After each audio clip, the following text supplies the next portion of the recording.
आपने अंग्रेजी की कहावत सुनी होगी कि hard work page, but does it really? अगर आप एनालाइज करके देखें तो सबसे ज्यादा हार्ड वर्क कौन करता है? एक रिक्शा वाला बहुत हार्ड वर्क करता है, एक कंस्ट्रक्शन वर्कर बहुत हार्ड वर्क करता है, मे बी आपके घर में जो मेड है वो भी काफी हार्ड वर्क करती है, but does that really pay them of? तो यहाँ पे हार्ड वर्क से ज्यादा स्मार्ट वर्क काम में आता है। अभी स्मार्ट वर्क कैसे हो पाता है? तो एक तो होता है आपका एजुकेशन, जिसके आप अपनी नॉलेज और स्किल्स बढ़ा सकते हो, यानी कि आप अपने ब्रेन का यूज करते हैं पैसा कमाने के लिए। लेकिन साथ में एक और चीज होती है जिसे हम कहते हैं पैसे की समझ। हो सकता है आपने अपने आसपास बहुत सारे लोग देखे होंगे जो काफी जीनियस है और स्मार्ट है, लेकिन उन्हें पैसे की समझ नहीं होती।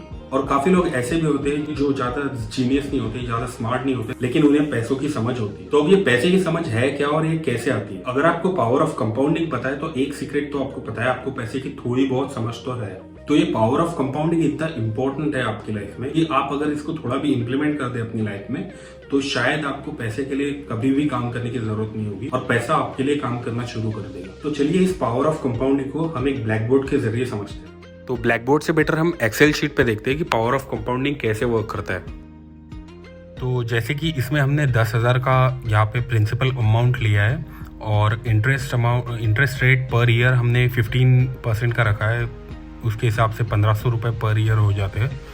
15% का यहाँ पे इंटरेस्ट रेट, और अब इस इंटरेस्ट रेट को हम 20 साल तक ले जाते हैं, 15% 20 ईयर्स।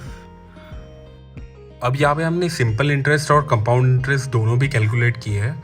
तो दोनों का देखते हैं कि किस में कितना आता है और सिंपल में कितना आता है, कंपाउंड में कितना आता है, वो यहाँ पे देखते हैं। यहाँ पे इस 10,000 की इन्वेस्टमेंट को हम 20 साल के लिए कंटिन्यू रखते हैं और रेट ऑफ रिटर्न को एज ए सिंपल इंटरेस्ट 20 साल तक कंटिन्यू करें तो यहाँ पे हमें दिखाई देगा कि 30,000 हमें मिले हैं 20 साल में 10,000 रुपये के इन्वेस्टमेंट के ऊपर as a simple interest.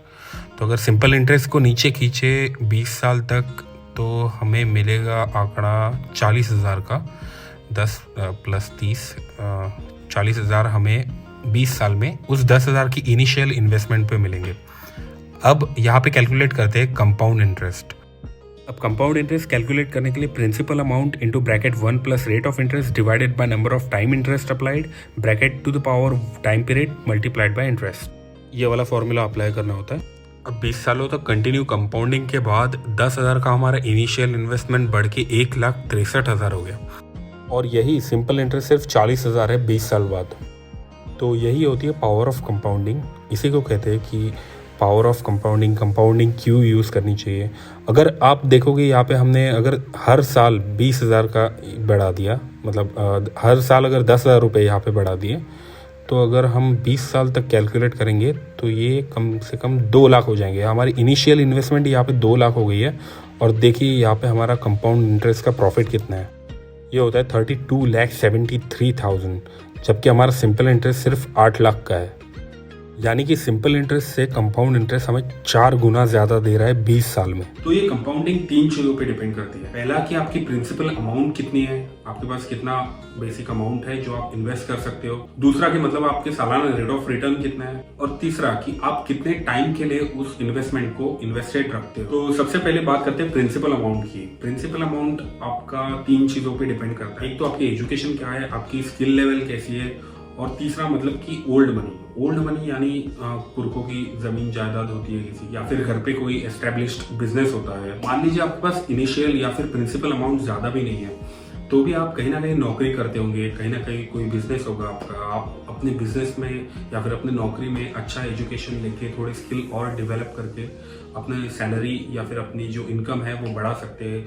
Business में और नए आइडियाज ला सकते हैं जिससे आपकी कमाई ज्यादा हो, और जैसी आपकी कमाई ज्यादा होगी वैसे आपका प्रिंसिपल अमाउंट भी बढ़ जाएगा। दूसरा यहाँ पे आता है रेट ऑफ रिटर्न। जितना आपका रेट ऑफ रिटर्न बढ़ा होगा उतने आपके प्रॉफिट बढ़ा होगा, उतना आपको कंपाउंडिंग का बेनिफिट ज्यादा मिलेगा। मैंने अभी एग्जांपल में आपको 10 और 15% का रेट ऑफ रिटर्न बताया तो था, लेकिन मार्केट में बहुत सारे लोग ऐसे होते हैं जो 15% का रिटर्न भी नहीं ला सकते। तो ये इतना भी इजी नहीं है जितना लोग कहते हैं कि मतलब 15% का तो आ ही जाता है। तो ऐसा नहीं है, हमेशा 15% का रिटर्न आना बहुत लोगों के लिए पॉसिबल नहीं हो पाता। तो इसके लिए आपको क्या करना पड़ेगा, आपको अपनी फाइनेंशियल विजडम, फाइनेंशियल नॉलेज बढ़ानी पड़ेगी, और नेचुरली जैसे आप अच्छे फाइनेंशियल डिसीजन लोगे आपका रिटर्न भी अच्छा आएगा वहाँ पे। यहाँ पे तीसरा एक मेन फैक्टर आता है, वो है टाइम। जितने टाइम तक आप मार्केट में इन्वेस्टेड रहोगे उतना आपको पावर ऑफ कंपाउंडिंग के बेनिफिट्स मिलेंगे। जैसा कि हमने एग्जाम्पल में लिया था, हर साल हमने 10,000 रुपए इन्वेस्ट किए थे और 10,000 ही हमने 20 सालों के लिए इन्वेस्ट किए, तो 2 लाख रुपए का वहां पे हमें इन्वेस्टमेंट दिखा रहा था और उसके ऊपर प्रॉफिट 13,60,000 समथिंग दिखा रहा था। तो अगर यही आप 10,000 पर मंथ इन्वेस्ट करते हो और अगर आप 35 ईयर्स के लिए मान लीजिए इन्वेस्ट करते हो, तो वो कम से कम हो जाता है आपका 14.5 करोड़ के अराउंड। सोच लीजिए, अगर 10,000 आप महीने का इन्वेस्ट कर रहे हो अगले 35 ईयर्स तक, तो 15 करोड़ के आसपास वो आंकड़ा पहुंच जाएगा। So how soon you realise the power of compounding, that matters a lot.